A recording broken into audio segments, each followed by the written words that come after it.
Hello, my friends, and welcome back to another episode of Snuggles and Stories. My name is Amanda, and I'm glad that you could join me today. Today, I've got a great story. It's about a dog that's going to build a house. It's called Jack's House. Let me show it to you.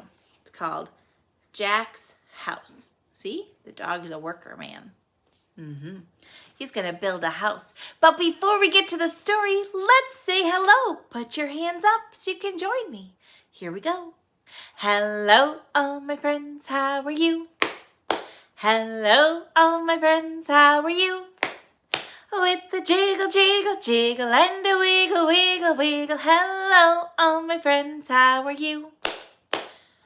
We have a fun story today. It has a surprise at the ending that I bet you're not going to expect. Here we go. Let's get started. It's called Jack's House.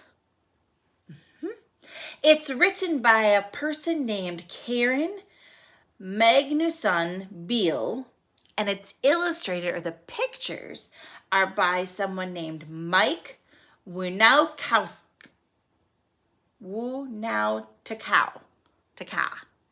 It's a really tricky last name, but that's how I pronounce it.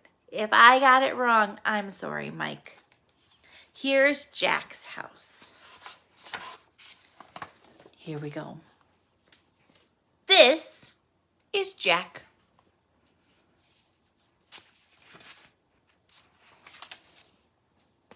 And this is the house that Jack said he would build.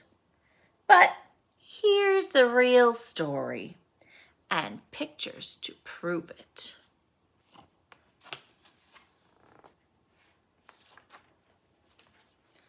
This is the bulldozer that scraped the land for Jack's house.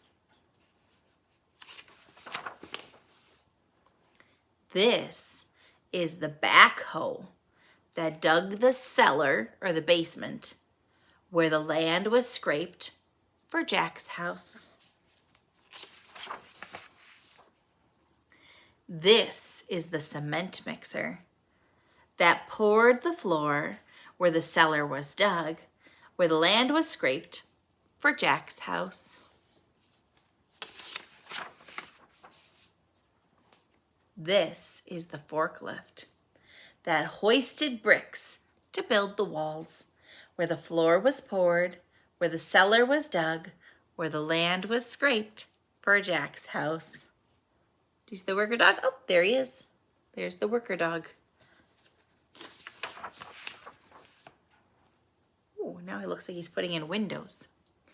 This is the rack truck that delivered the windows to let in light where the walls were bricked, where the floor was poured, where the cellar was dug, where the land was scraped for Jack's house.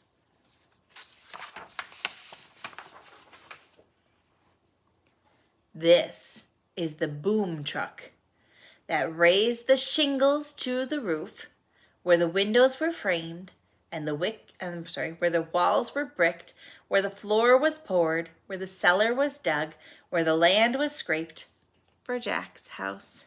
Where's the worker man? Oh, the worker dog is up on the roof, making it so that the rain can't go through those little holes. Very important job.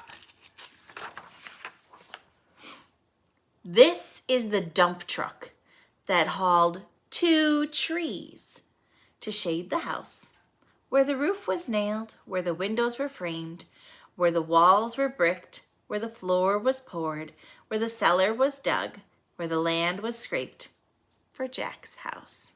Do you see the worker dog? Yep, he's driving the truck. That looks like a fun truck to drive. Would you want to drive a truck like that? Maybe someday you can. This is the van that brought the hammock cozy and snug, where the trees were planted and the roof was nailed and the windows were framed and the walls were bricked and the floors were poured and the cellar was dug and the land was scraped for Jack's house. This is Jack, relaxing out back. He looks pretty comfortable, doesn't he?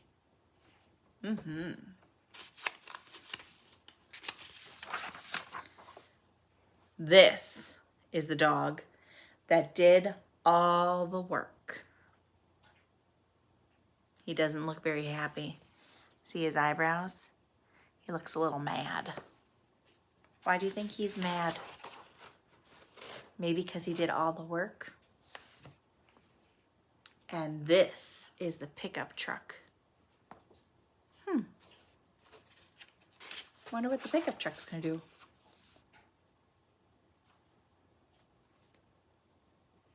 That carried away the patch of grass, 2 trees, the hammock, and Jack. So the pickup truck took the guy away who owned the house. Wonder what's gonna happen. Do you have an idea? And this is the house that Max built. So Max is the dog's name, and now he's living in that house. Think that's a good idea? I wonder if he might get in trouble. But I understand him being frustrated. Absolutely. He worked hard to build that house, and he wanted to have a nice place to live too. Makes sense, doesn't it? I had a great time reading that story with you. Join me again next time. Bye-bye.